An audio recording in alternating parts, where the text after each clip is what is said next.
super exciting. The architecture was amazing. Of course, the Frank Gehry building. So like the Gehry aspects were inside. So as soon as you go from the outside amazing park to the inside of the building, the foyer itself is just breathtaking, really. There's an amazing like aluminum sculpture to your right, which it's just visually stimulating at every single corner.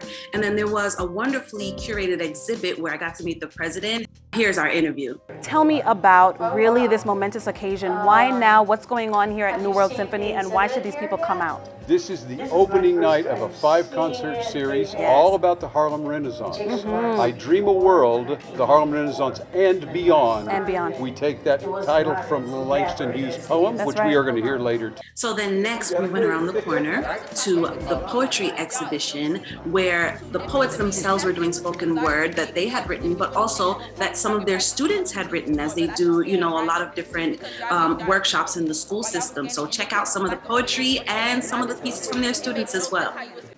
It's music, it's men, off early from work, it's waiting for the chance at the chair while the eagle claws holes in your pockets, keeping time. By the turning of rusty fans, steel flowers with cold breezes, it's having nothing better to do than guess at the years of hair matted beneath the soiled caps of drunks, the pain of running a fisted comb through stubborn knots. Now, the poetry piece matters, and it's so important because, of course, we know one of the most well-known poets, I'm going to say in the world, comes from the Harlem Renaissance, Langston Hughes. And so poetry has always and will always remain an important part of the Black experience in America. So now going into the auditorium, first of all, you're surrounded by like all of these screens where they're projecting everything all around you. It's basically a completely immersive experience to go inside of the auditorium at the New World Symphony. But the FMU Ambassador Chorale, baby, they brought the house down.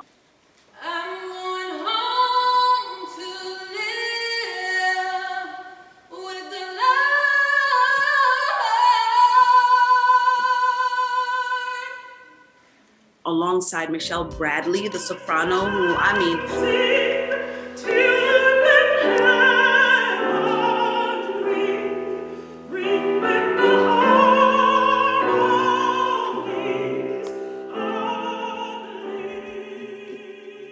tears were just flowing. Tears were flowing, baby. Her rendition of Lift Every Voice, I'm just telling you right now, it shook me to my core how important the Black voice really is. There were excerpts of a jazz band up top, and there was a wonderful poet, Kevin Young. It was just a really great experience. And just to see the youth really represent and know who they are and sing those spirituals and gospels with the girth that they were able to pull was really impressive. And I'm so happy we were there. Check them out. I want to meet my mother. I want to meet my mother. I want to meet my mother. Going to live with God. I want to meet my mother.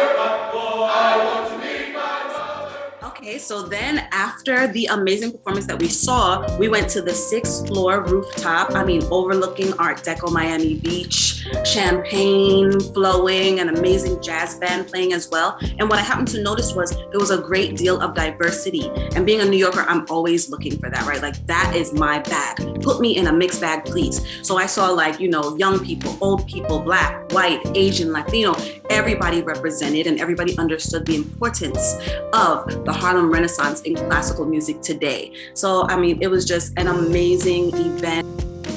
We were surrounded by the ambiance of Miami Beach. Like, what more could you ask for? Thanks for tuning in to this episode of the Miami Urban Music and Film Festival, or MUMFF TV as we call it. Signing off, Tracy Ann, your quintessential interdisciplinary artist. Be sure to tune in, subscribe, and turn those notifications on, and we look forward to seeing you next time.